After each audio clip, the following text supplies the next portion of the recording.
Okay, good evening, everybody, and welcome to this special library and Labyrinth live stream event.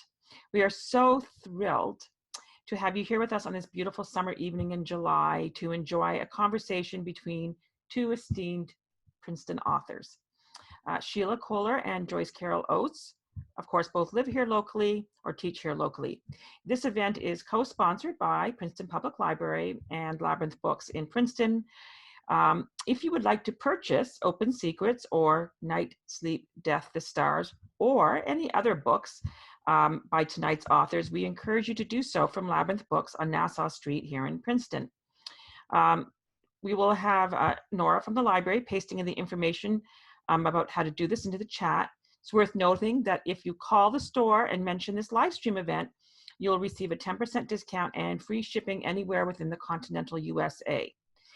We also have contactless curbside pickup from the store, and you can visit labyrinthbooks.com for more information. So we are going to leave the chat open throughout the event for you to enter questions and talk with each other. We have Nora Walsh online to help keep track of questions, but we are going to ask you to kind of hold off maybe on the questions until a little bit later, just so they don't all get lost. Nora's going to keep track, but questions near the end of the event would be preferred. So I'm going to now introduce two authors that need really very little introduction. So I'm going to keep their introductions brief so we can get into the conversation. I also know that sometimes authors say it's really awkward to sit here and have these big long introductions. So I'm going to just keep them nice and brief so we can get to the conversation. Joyce Carol Oates has written some of the most enduring fiction of our time, including the national bestsellers We Were the Mulvaneys and Blonde, which was a finalist for the National Book Award. She also wrote the New York Times bestsellers The Falls and The Gravedigger's Daughter. She makes her home right here in Princeton, New Jersey, and has been a frequent speaker both at the library and Labyrinth Books, for which we are very grateful. And she is joined tonight, tonight we're having a conversation with Shelia Kohler, who is the author of 10 previous novels, including Crossways, The Perfect Place, Cracks, and they're all available from other press editions. In 2017, she wrote the memoir, Once We Were Sisters.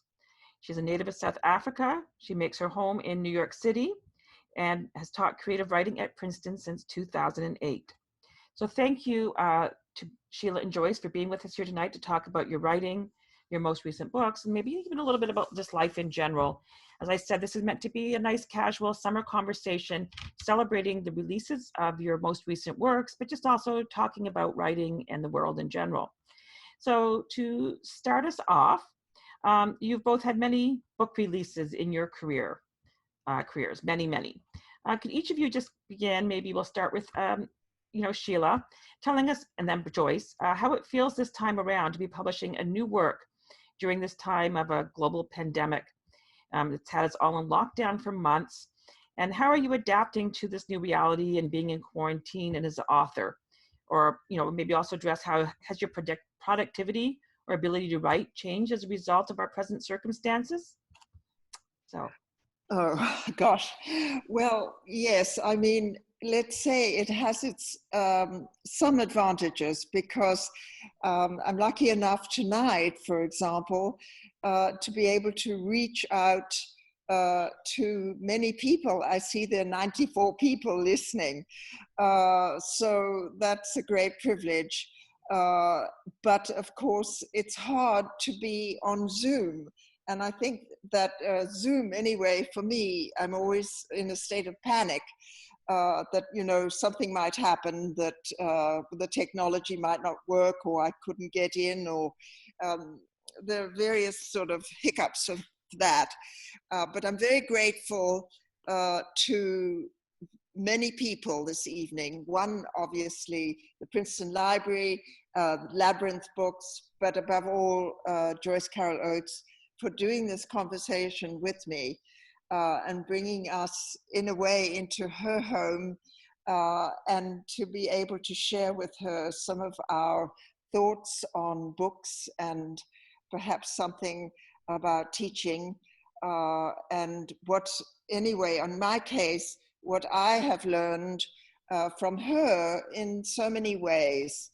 I was lucky enough to be able to teach a freshman seminar.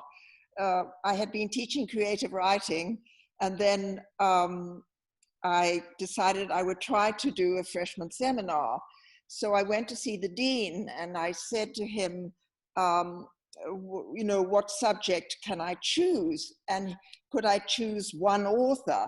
And he said, well, we don't usually do that unless it's Freud, for example. So anyway, I suggested Joyce, and it was accepted, of course. So I had this experience of teaching her work with these wonderful freshman students. And of course, the problem there was to choose, which books to do. So I was able to go through and be able to choose. And I think everybody talks about Joyce's great number of books that she's written, but not everybody mentions the fact that they're all very different and that she's able to do the different genre from the very short to the very long. And so it was a wonderful experience. So I'm very happy to be here tonight with all of you, and thank you all for attending. So Joyce, how has things changed for you with this new release in the pandemic? Well, it's a very interesting question. It's sort of difficult to answer because there are just so many facets of the transformations in our lives. I hardly know where to begin. I think for many of us who like books and who are reading anyway, it's been a time when we're reading a little more. I know that I just seem to be reading more than I would have ordinarily, because I would ordinarily have been maybe in New York City or visiting somewhere or going out much more. So I think that it's turned some of us in upon ourselves, and we're already rather introverted. And so in some ways that might not be a good idea. I think that ontologically speaking, just in terms of one's, almost a physical being, I think it's really a very maybe precarious situation that some of us are spending much more time on computers or online than we ever did before, or that perhaps we should be doing. I know that since I live alone and I'm in quarantine, more or less, I can just write all day long, or I can check news or do email. I can be in the same consciousness for many hours, where I don't think, I can't really think that that's good for human beings. Mm-hmm. So I would say it's a sort of mixed experience. And then we in the United States are also in a toxic political situation. We have a biological crisis of a really unchecked virus that is not that much understood.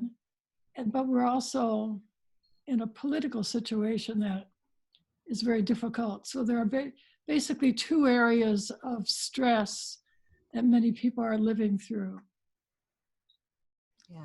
Yeah, you're right. There is a lot of stress, and I think that is collectively affecting everybody in different ways. I agree. I found actually at the start I was reading more, but I went through a period about a month where I think my brain was too exhausted from everything else, where I couldn't focus enough to read anything other than some short stories here and there. I couldn't focus on the long form. And I've heard other people say it's either that it's one or the other, read more or read less. And I think it depends on the state of your brain. So that's very interesting. One of the things that I've been doing too that has been wonderful, and that is I was able to read with a group.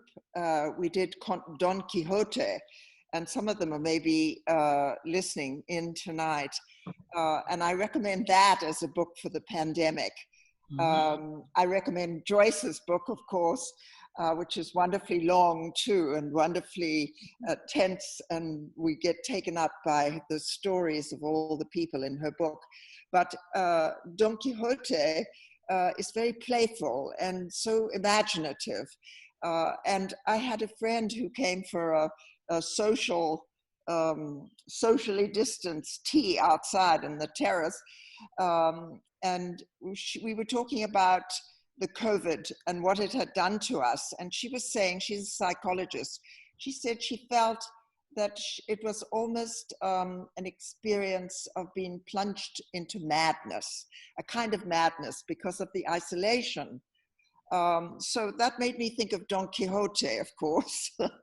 And, you know, the playfulness, though, of the book and the humor is also something that I think is wonderful to read during this time when one does spend so much time alone. Yes.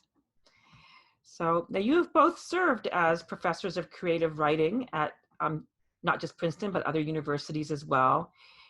So can you tell us maybe just a little bit about how your teaching career has influenced your writing, and perhaps a little bit about, you know, I know, Joyce, you're not teaching as much anymore, how that feels to not have as many students in your life. So can you just maybe tell us about the you know, the intersection between teaching and writing and your students and how that's happened? I'm actually teaching about the same as I always have. I teach part-time at Princeton University. Oh, okay. Then in the fall, I'm teaching part-time. That is one course at NYU. And I had been teaching at Berkeley in the spring, but I'm not doing that anymore. However, in the spring, I'll be teaching at Rutgers, one course and one course at Princeton, I suppose. So it's more or less the same thing. How has my teaching influenced my writing? I don't really know how to answer that. I had always wanted to be a teacher. I had always admired my teachers when I was a little girl. I looked up to my teachers, both men and women. And when I was, let's say, in first or second grade, I wanted to teach first or second grade. When I was in sixth grade, I wanted to teach sixth grade, and through high school and then into college, I realized that one could be a university professor. So I've always looked at teaching as just a wonderful involvement with other people, can be very intense, especially creative writing. As people tend to bare their hearts, they're very vulnerable and very trusting. And at the same time, one is in connection with great works of art because we're teaching classics. I teach Faulkner, I teach James Joyce, I teach Hemingway, I'm teaching Virginia Woolf. Basically, I'm keeping in touch in that way. So in that way, the teaching has been very wonderful for my writing. That's a great answer. I think that answered it perfectly. I agree, absolutely. It's wonderful. It's a wonderful source of learning, teaching. I mean, people say that, and I think that's absolutely true. Because you have, as a teacher of writing, you have the source of literature that you're using all the time. And I was talking about teaching the class on Joyce Carol Oates, but I learned a lot from that. In fact, I think later on we're going to read a little bit from our latest books. And the section that I chose is actually somebody who goes to a morgue and has to recognize someone. And one of the stories that I used in my class on Joyce was actually a story called ID, which is exactly that, going and do. It is also something that I have done myself, unfortunately, in my own life. It's somewhere at a middle distance, let's say, between the literature that one can learn from and the life that obviously provides the emotion behind what you write very often. Yes, I think that it's really is a learning process. You also have to express your ideas clearly enough to be understood, which is a good experience. Yeah. One of the things that I like so much about teaching a writing workshop is that we take up works of classic literature. I always spent time on Hemingway, the early stories about Nick Adams in northern Michigan. And Hemingway wrote those stories when he was not much older than the students in the class. He was in his early 20s. And so I can go through a 3-page story, line by line, word by word, note the punctuation, which is not much. It's very spare, but yet it's poetic in a sense, though there's very little metaphor or simile in Hemingway, but the whole text is very poetic. So there is no other opportunity in life, I think, where one could sit with 15 very attentive and interested students of any age. They don't have to necessarily be undergraduates, and go through something with this talismanic, almost ritualistic attentiveness, so that I think the beauty of the prose is fully realized in this kind of communal way. Yeah. Yes, absolutely.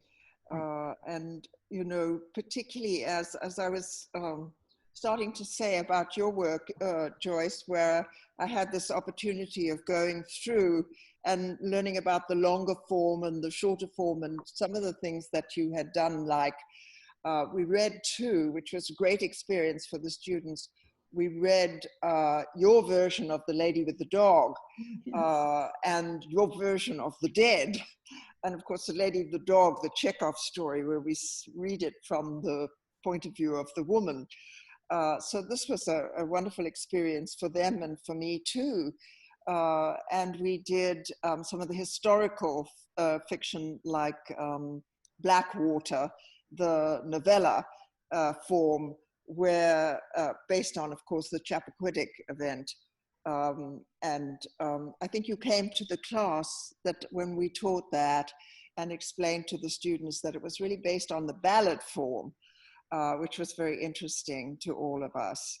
And then we were the Mulvaneys, you know, the sort of classical long novel. But some of the work was familiar to the students too.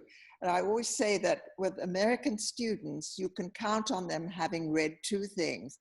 One is The Great Gatsby, and the other is Joyce Carol Oates' story, Where Have You Been and Where Are You Going? And they almost always have read that too. So they're delighted to be able to, you know, write their paper on something they already knew something about. Yes, Yeah. that's very interesting. That story is taught in high schools, and so I've gotten many letters from young people who go into film schools, and they make their own film, and because my short story is fairly short, only about 3 people in it. I've seen many versions of my story adapted for film, or I should say video now, and they're very interested in me. Sometimes a young filmmaker will select out, will omit a character. Sometimes they focus on one aspect of the story. They're almost always very creative. So it's interesting to see, having written the story, the creative uses that other young artists can make of a work. Yes, yes, that is. I think of all my work, only one of my books, and I never could understand why, really. One of my books was made into a film. It's a book called Cracks, and it's about adolescence in a school. And for some reason, that was snapped up by many people who wanted to make a film of it. And it ended up in the hands of Ridley Scott's daughter. So they made this, they filmed it. They didn't film it in South Africa, they filmed it in England. And I was, you know, as an author, anyway, you are perhaps the least important person in the whole process of having a film made. Yes. Yes. And I looked it up on Google, you know, what was happening with this book of mine. And I saw that it had actually got a prize, the film had got a prize at the Toronto Film Festival. So I wrote and said, well, could we come to the film? And they said, well, yes, if you want to come, you'd be very welcome. But, you know, nobody paid the trip or anything. But so we went, and we were actually given a seat. And we sat behind Ridley Scott, who was there with his daughter. And my husband and I were there, Bill, who Joyce knows. And we sat behind them. And I had never seen I hadn't read the screenplay, had nothing, knew nothing about the film. So the whole way through the film, my heart was beating. And at the end, Ridley Scott turned around and he said to me, "Well, what do you think?" Unfortunately, my husband, who is a psychiatrist, was there. So he said, "You must be very proud of your daughter." So that went over well. But it's a strange experience, yes. Mm. So let's get down to your recent books here. So let's start with Sheila. Can you tell us a little bit more about Open Secrets, and maybe in specific, can you tell us about, your impetus for exploring in this book the deep secrets that many people carry and how they can have unexpected consequences that they never intended, especially for those that they love? Yes. Well, it's a book really largely about money, actually. And I always think that, today we speak very frankly about sex, doesn't seem to be much of a problem with that.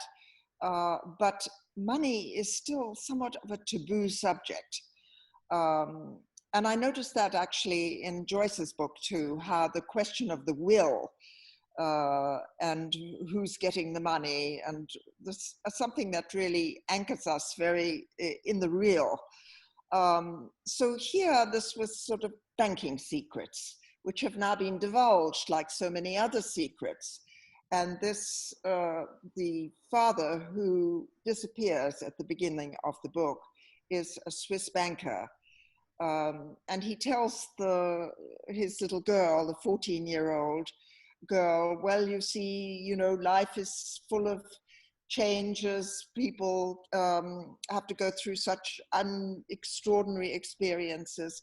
So during the Second World War, we as Swiss bankers took in the Jewish money and we hid it in with numbers and numbered accounts, and it was hidden money. So she gets this version of the story.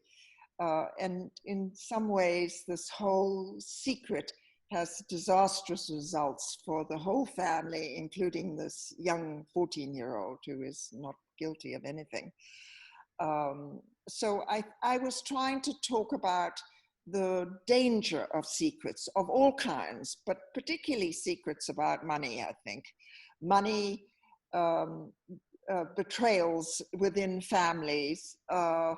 These are things that we hide, we try to cover up, but somehow they come out, perhaps not even in our generation, but perhaps within the generation of our children.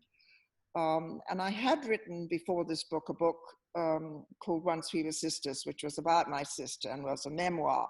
So I did this time around ask my family to read the book. My 3 girls, I have 3 girls, so I asked them, and then I asked my 3 girl granddaughters also to read the book. So they had a little more input in this than perhaps is usual in a book. I had many good readers, but that was really the impetus for the book, this divulging of secrets, the secrets that really destroy and corrode the fabric of a family. Really interesting. Now, Joyce, so I had a question here for you based upon a review I read of your book by Eric Anderson, who, as it turns out, is on this Zoom tonight. He introduced himself. So Eric blogs at The Lonesome Reader, and he interviewed you earlier this month. And he wrote, since Joyce Carol Oates frequently writes about social and political issues at the heart of American society, her fiction can often feel eerily prescient. It's an extraordinary coincidence that in the week preceding the publication of Night, Sleep, Death, the Stars, that the widely publicized real-life events would so closely mirror the book's beginning. So can you tell us more about how this novel touches on race issues, police brutality, the differing classes, grief and healing? I mean, it's an 800-page, wonderful, epic family journey, examines many issues that we're all struggling with. So how did that feel when what happened kind of started mirroring your book in that way? Well, I've been writing about America and the sociological and political situations in America with a kind of tragic vision, I guess you could say, for really a long time. So this is not the first time that I've looked at what we call police brutality or misconduct, the disappointments that people have in a liberal democracy when they actually discover that the ideals are not fully realized. However, this novel it's really a novel about grief and grieving. It's about a woman who becomes a widow. And I hope I'm not giving away too much of the plot because, well, there's a whole sequence where it's not really known whether a person will live or die. However, the novel is about a widow's emotional pilgrimage or journey. But I didn't want to write about grief from only one perspective. So I wanted the entire family of quite different and I think fairly representative people, young people. So I wanted the whole family to go through a sort of journey or pilgrimage of grief. And the impetus for the death is an act of police brutality that's not so different from many things that we read about virtually all the time, especially now that we have social media. There are examples of police brutality probably every day in America. They never were noticed before because they did not make their way into the mainstream media. But Twitter and all different forms of social media allow for what you could call a really democratic grassroots journalism, where anybody with a cell phone can record something and can post it. This is really unknown, I think, in history. We've always had to rely upon centralized media. And when I was a girl, for instance, there were 3 television networks, only 3. So, and the newspapers and magazines were much more limited. So my novel is really about 2 different things. It's about a family going through some months of grief in a very realistic way, I think. And then the social and political situation in which they find themselves, which is very much like our situation today. Yeah. Okay. Sheila, that's great. Yeah. I'm going to just go back and forth. I got one more question for each of you, and then we're going to get to the readings, and then we're going to get to the questions from our audience. On your website, Sheila, I noticed that you let your readers know that it was the violent death of your sister 30 years ago in apartheid South Africa that set you on a path to explore via your writing the theme of violence within intimate relationships, in particular the abuse of power and privilege. And how does Open Secrets fit within this theme? And have you felt that your writing has changed since you wrote your memoir, Once We Were Sisters, in 2017? Did that give you maybe more of a sense of closure, or how does that work? How has that worked out for you? Yes, no, people often ask me about that. But I do think that what Joyce had to say about her book being about grief is very interesting. I'm not answering your question directly, but I will get to it.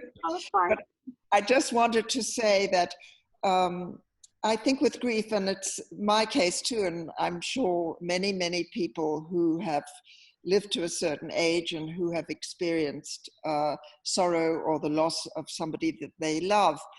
And it took me a long time to actually be able to put that down on the page, because I think when you have extreme emotions, they're very difficult to render on the page. And so I was very interested in Joyce's book, particularly by the way she is able to do that, because I think we do have a family here that's coping with grief. And it's not just a personal grief. She uses a way, she talks about the widow, sort of objectifying this person who we also know as Jesslyn, of course. But there's a sort of statement about universal grief, not just one person's grief. It becomes everybody's in the way that she writes about it. And at the same time, it's something that is very visceral. We are really in the mind and the body of these people who are grieving. And particularly the body, I felt, because we have details that, like the fact that Jessalyn can't eat. You know, she just takes a little bit here and a little bit there, a bit of yogurt here and a bit of toast there, but she can't actually sit down to a meal and eat. And or if she does, with sort of disastrous consequences. So this kind of really visceral kind of detail. And I, too, in my book, talk to some extent about a family where a father figure is absent. And the reaction here, it's only one child and the woman who is left alone. But I did try to use some of that, as well as the story, my sister's story. I talked about money initially. She actually did have money that was put in a Swiss bank, and then she died. So her husband had, and this is the kind of thing that goes on, her husband had actually taken that money out because he had power of attorney. He took it out, put it in his own name, and knew the number. So he was the only one. So there's this question of the secret of the money, which was real and still remains there. Nobody's ever found it. It's quite a lot of money. And she had, my sister, when she died, had 6 children. So this was something that I wanted to explore a little bit, the secret behind that in this book, as I had the kind of secrets that I divulged in the memoir. And sometimes writing memoir can be very dangerous, so people are not always happy with what you say. Yes. Well, Shelia, it's so clear that you're haunted by this terrible tragedy that happened years ago, because I was looking through your first book that Ontario Review Press did, and you have a couple of stories in there, some years ago that are really based on this traumatic experience. The adulterous woman and the baboons, which is one of my favorites. Right. Yes, yes, yes. Joyce and her husband Ray Smith were my editors, which is how I came to meet them. And showing the book here. And they published first Stories from Another World, and I always remember writing to getting the contract for the book. Yes. I don't know whether it's a good photo, but anyway, you have the printed contract, and then Joyce would write in longhand a beautiful story with poignant detail or something wonderful that would make a huge impression on me, of course. So I was very grateful for that experience of working with Ray Smith, who was a wonderful editor and very careful in his advice. Actually, he turned down my book, Cracks, which he afterwards said that he was sorry about because it was made into a movie. But he actually gave me some very good advice, because he said, Wayne, what happened to the father in this story? So I then thought about it and put it in. So it was perhaps thanks to him that it actually came out and then was able to be made into a film. Yes. Did we do 2 of your books or 3? Yes, you did. You did Stories from Another World, and then Crossways, yes, which has yeah, this is Crossways.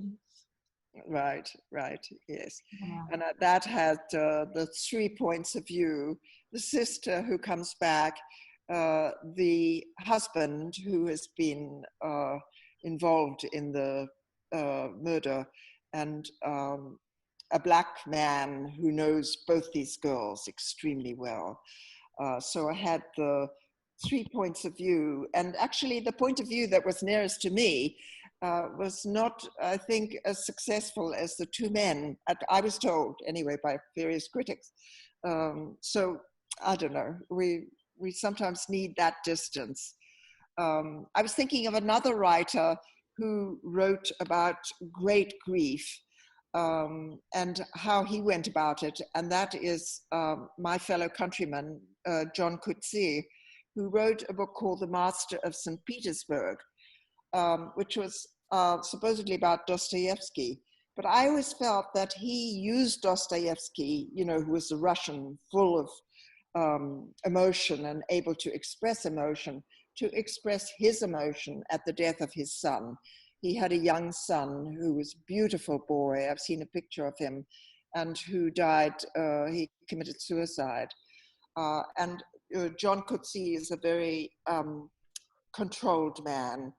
And I think he needed Dostoevsky to go through Dostoevsky to write about, you know, get the right distance from the screen. So we do this all in various ways, yes.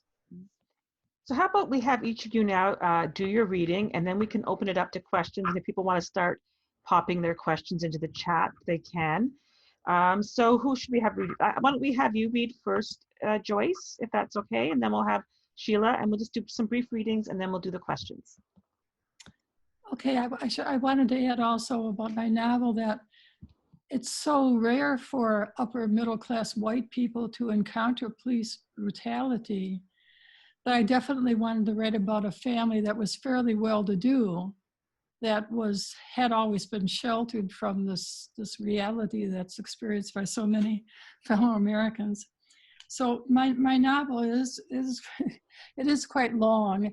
It was very thrilling and very warmly engaging for me to write, because like many novelists, when I'm writing, I'm creating a family, and we're all living inside the confines of a warm and sort of sympathetic family when we're writing, and it's difficult then to be expelled.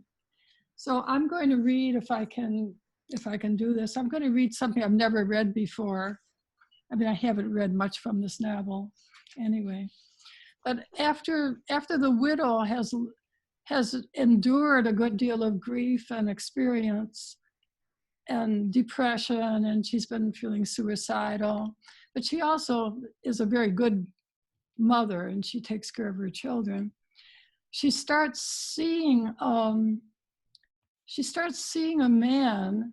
It's not that she falls in love with him very quickly, it's more like she's in a passive and benumbed state, and he has befriended her. Widows are often in a state almost of trauma, and anyone who comes along is sort of welcome. And it's a sense that one is passive, like something being floating along a river. The widow also takes in a feral cat who appears at the back door, a very rough and very unattractive cat. And I've had experiences like that myself, where a cat comes to the back door. It might not be the cat you would choose at a shelter, but because it comes to your door, you feel there's a certain kinship. So, of course, adult children, like young children, are extremely upset if one of their parents is thinking about another romance or possibly in a position to get married again. So this is a conversation between two sisters. And when there are names in what I'm going to read, you don't know who these people are, but they're the siblings. Virgil and Tom are brothers. So next morning came a call from Beverly, sounding agitated. Lauren, I know you're there. Goddamn, pick up. Lauren hesitated. It was not her usual custom to pick up when her excitable older sister called her, which was too frequently. Lauren was preparing to leave for school. She's a high school principal, sort of like a principal from hell. All the worst traits that you could imagine in a high school principal. She didn't really want to talk to her sister at this hour. That would be like starting a ski run in pristine fresh snow, a short distance above a tangle of rocks and underbrush. Lauren, do you know that our mother is seeing someone? Lauren fumbled to pick up the phone. Seeing someone? You mean Leo? No, for God's sake, that's been over for months. This is a new person, a stranger. But Virgil seems to know him, he has said, an artiste and Hispanic.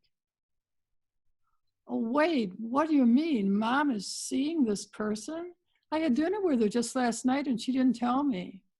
Because she isn't telling us, because she feels guilty, because it's only been 7.5 months since Daddy passed away, and this is too soon, and the identity of the man himself is shameful to her. Some sort of Hispanic. Each time the word Hispanic rolled off Beverly's tongue, the sound glittered with sarcasm, like saliva. Lorraine was stunned. Jocelyn had behaved deceptively with her. There was a small Hispanic population in the Hammond area and virtually no overlapping with the white community, except for house cleaners, lawn crews, service people. An ever-increasing number of Hispanic students at the high school, but not one Hispanic faculty member. Well, yes, Lorraine thinks there was a Hispanic custodian who greeted Dr. McLaren with exaggerated courtliness whenever they met in the corridor. Beverly was saying incensed, Tom had his suspicions, he told me. Last week he went over to visit Mom and said it was very upsetting. He could detect the presence of a stranger as soon as he stepped inside the door. He could practically smell this intruder, Tom said. Do you mean someone is living there, a man, in our house? No, that would be outrageous. Beverly paused, breathing audibly. It hadn't come to that yet, we don't think. But who is this person? His name is Hugo Ramirez, or maybe Martinez. He's a Cuban. Lorraine listened in disbelief. Their mother with a Cuban? The McLarens didn't know any Cubans, she was sure. How would Mom ever meet a Cuban? Our housemaids are Filipino and the lawn crew men are Mexicans, I think. This doesn't even seem plausible. I told you Virgil knows him. He isn't a laborer. Mom must have met him at an arts fair.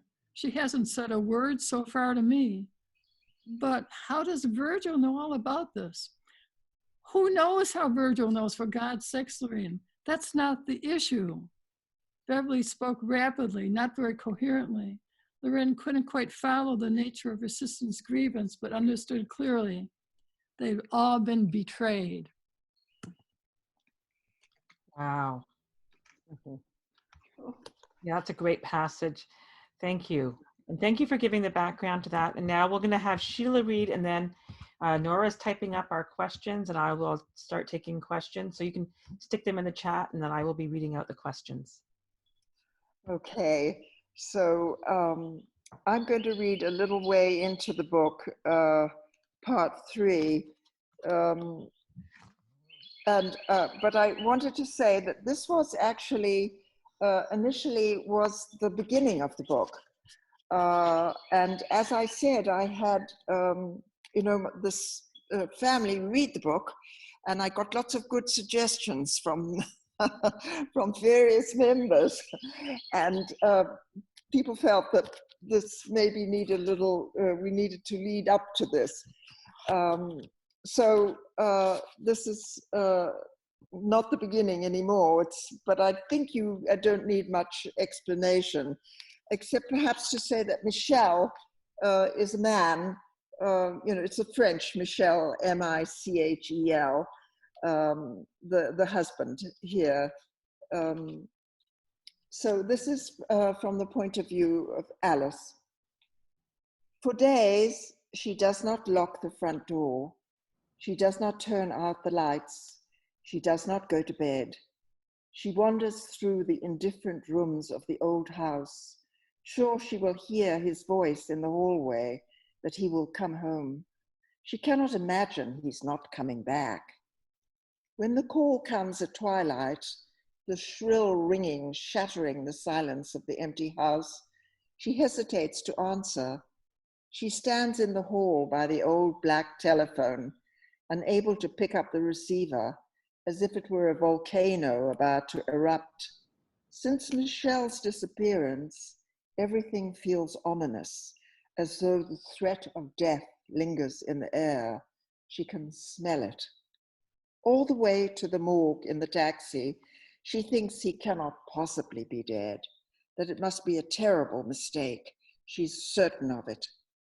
The man at the morgue, a small dark man with a patch over one eye, forestalls her with a hand on her arm in the long, silent corridor with its smell of formaldehyde.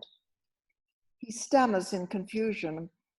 I'm so sorry, we have to ask you to do this, Madame. I know it will be upsetting. He warns her the body was in the water for at least 4 days, and that therefore the face might be unrecognizable. Still, nothing prepares her for the sight.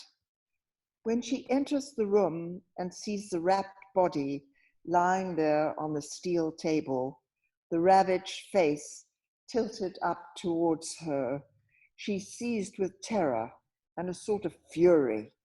All her tenderness for Michelle evaporates, replaced by horror at the sight of the unfamiliar face, the terrible pallor, the strange hostile expression, almost a snarl.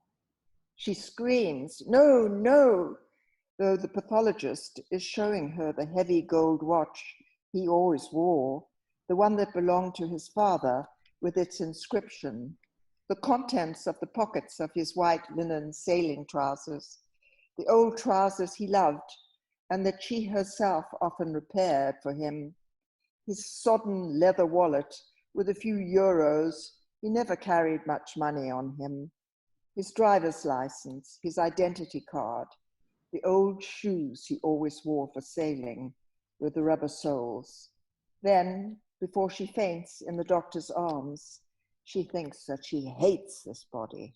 It has nothing to do with her living Michelle. Nothing. Thank you. Thank you. Okay, so we've gotten some insights into the backgrounds of these books and some teasers. And so we're going to go to the question and answer portion now. We've got, about 10 minutes left to do that, 10, 12 minutes left. So we have a question here from Karen.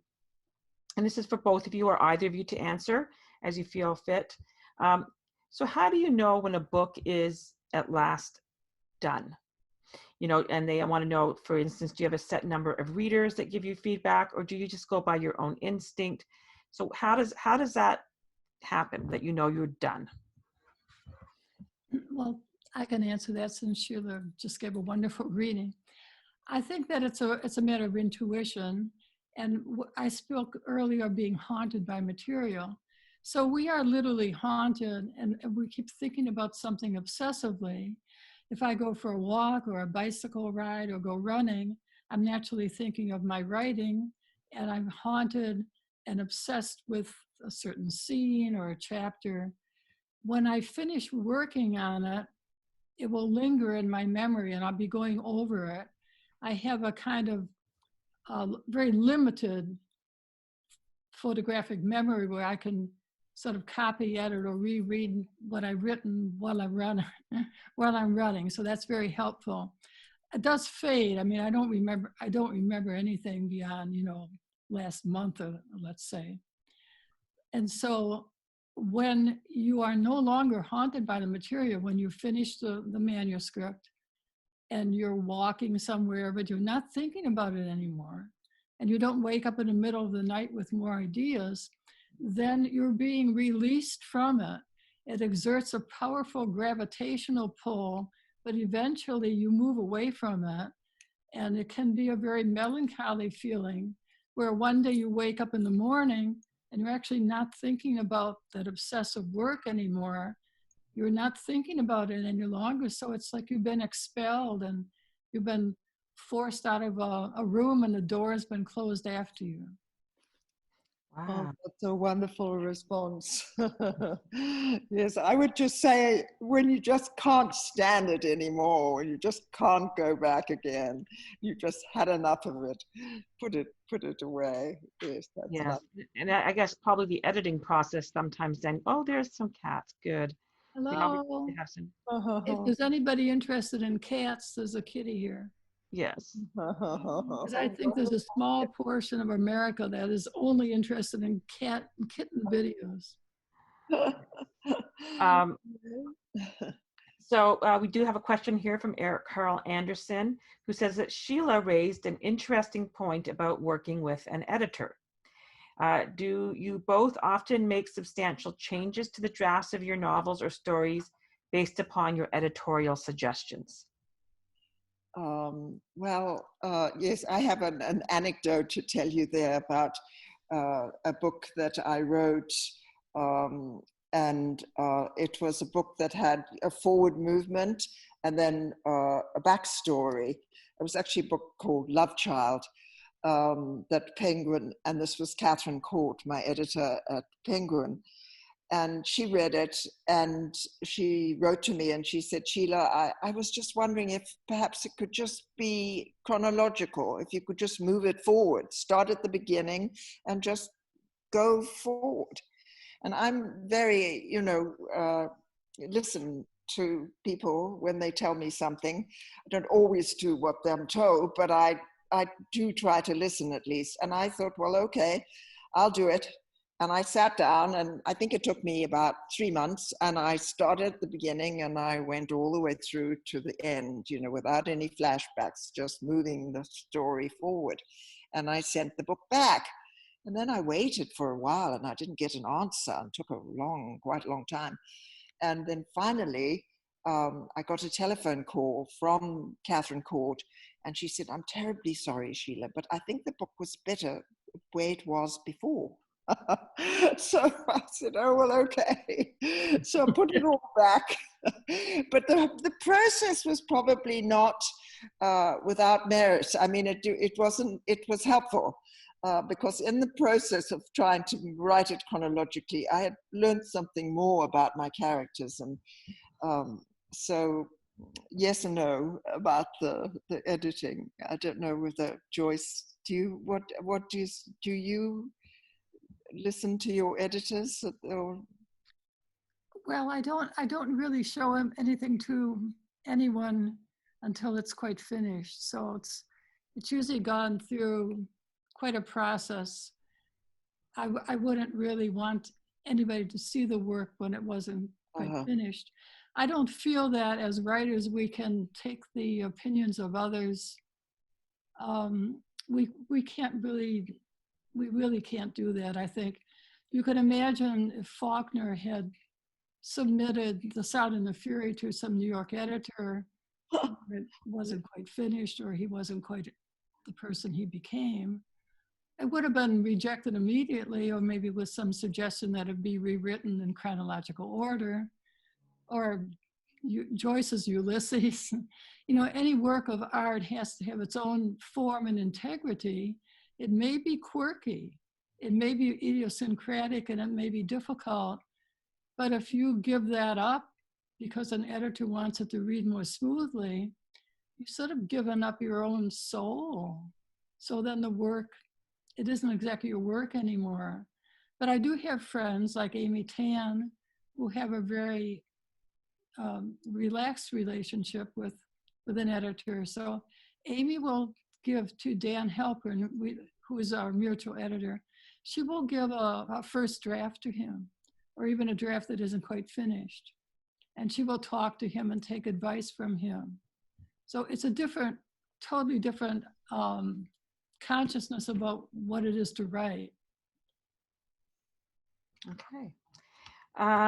So here's another question, this one from Nora, that Sheila had mentioned having her daughters and granddaughters be readers of this last book.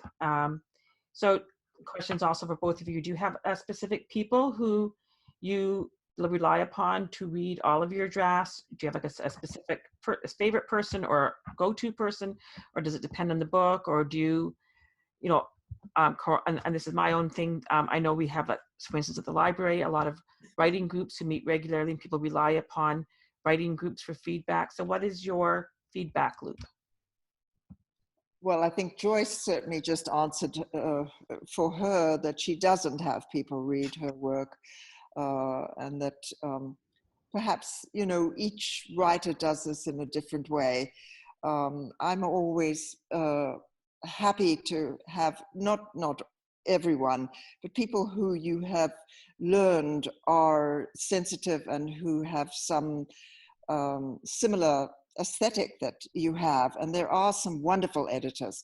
And I've had people help me enormously, I must say, particularly with the short story, with the ending of a short story, or give me some advice along the way. I'm grateful to some of my readers who've been very helpful to me. Mm-hmm.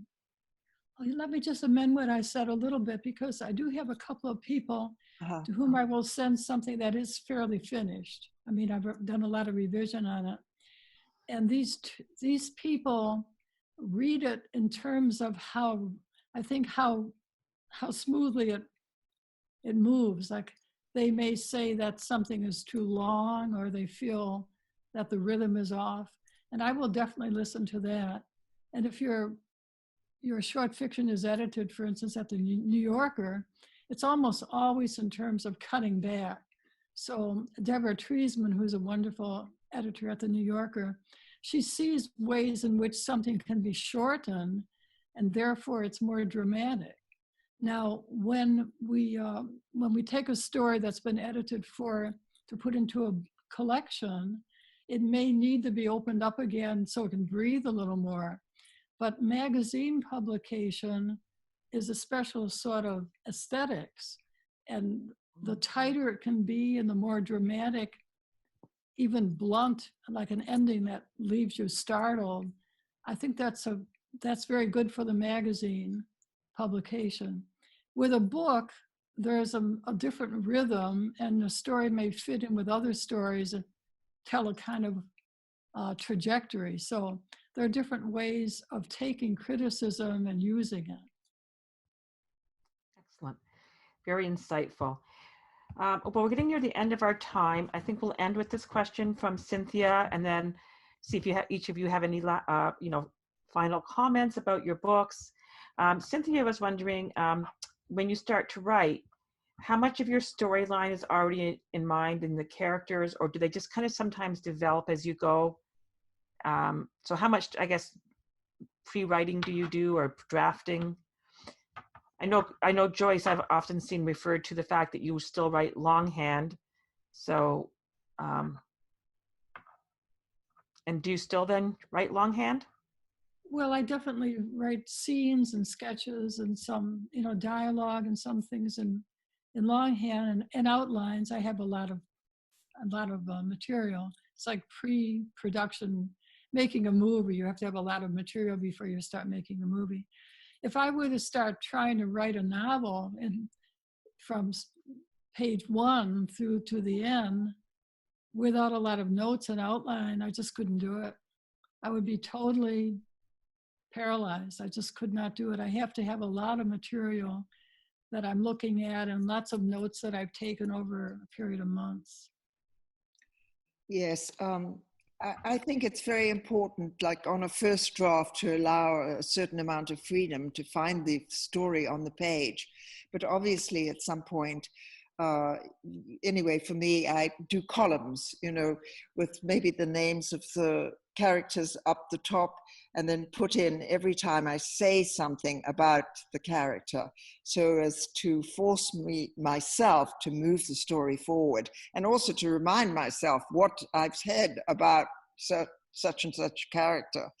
So I don't know, I think we all do this differently, probably, a kind of way of plotting that is necessary at some point, although I think the freedom of allowing yourself a great deal of freedom on the page and which I feel anyway in Joyce's most recent book, and at the same time as these wonderful reversals that she has. And I just wanted to mention, as we're coming to the end here, that there is this wonderful scene with Tom, the boy, and Hugo, where Tom says, "Well, how much money do you need to leave my mother alone?" And there's a wonderful reversal in that scene, just a wonderful scene, Joyce. I'm glad that you like that. Yeah. I did.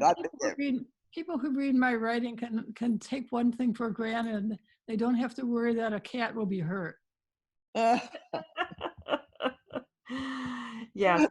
Well, actually, Joyce, one of my earlier questions that I'd had for the interview that we just didn't quite get around to because you had such wonderful, everybody knows that you're a prolific writer, of course, and that you've published in, I think, almost every genre. And I was so delighted when you were at the library last year and you read from us, from your picture books about cats. And I think a lot of the audience was very surprised to know that in addition to all these wonderful literary fiction, that you have picture books out about cats. So I would encourage everybody on this Zoom tonight to go and look those up. Is there a genre, though, that you have yet to tackle that you would think you would? Is there a genre or a style of writing that you haven't yet tackled that you feel you would like to do yet? Well, let me just say they're not exactly picture books; they're children's books. I tell the story, and then a wonderful illustrator illustrates them. So, right. So basically, it was children's books. Yes, illustrated children. The genre I haven't done. I don't think I've done all the genres. Well, I have yet to write a novel in rhyme. I'll let somebody else do that. Okay. What about an opera? Have you done that, Joyce? I adapted Blackwater for an opera. I mean, I did the libretto. You did the libretto of an opera. Wow. Yeah. Yes, I know Tracy Smith has an opera that she's been working on. Oh, really? Yes. Yeah. Okay. So you guys have been great tonight. This has been a wonderful conversation. And I'm so glad that we were able to have, well over 110, 115 people on here at any one time to join us for this conversation. Do you guys have, either of you have any closing words before we go?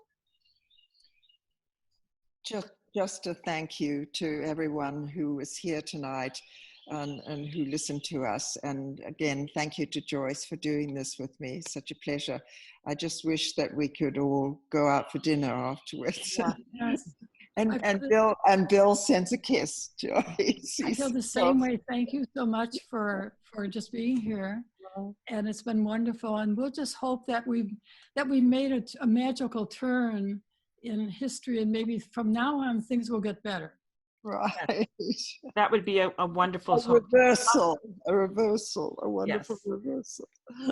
I'm going to remind everybody, just as we started out, that this is co-sponsored by the library and Labyrinth. And Labyrinth is willing to order any books written by either of these authors, so you can go through their whole back catalog. So if they don't have it in the store, they can get it for you. So go to labyrinth.com, and remember, mention this Zoom session that you were here on the library and Labyrinth live stream. That's a mouthful. Mention that you were on the Zoom call with us, and you'll get a 10% discount and free shipping anywhere in the United States. If you live locally, you can go, actually the store we opened this week, just limited hours, so you can go in now and do a little bit of browsing, but they also still are doing their contactless pickup. So there's lots of ways to order from Labyrinth. And as the library, we really like to support our local independent bookstore. We feel that having an independent bookstore in town is crucial to the culture of our town. And so we are so glad to partner at any time with Labyrinth that we can to do these wonderful author events. And thank you, everybody, for taking an hour out of your beautiful summer evening to join us. And thank you so much to both Joyce and Shelia for this wonderful conversation. So enlightening, so diverse. And I really encourage everybody to go out, buy both of these books, take them with you to the beach or to your summer house in Maine or wherever you might be heading, and to please enjoy them. And okay, everybody wave goodbye and say good night.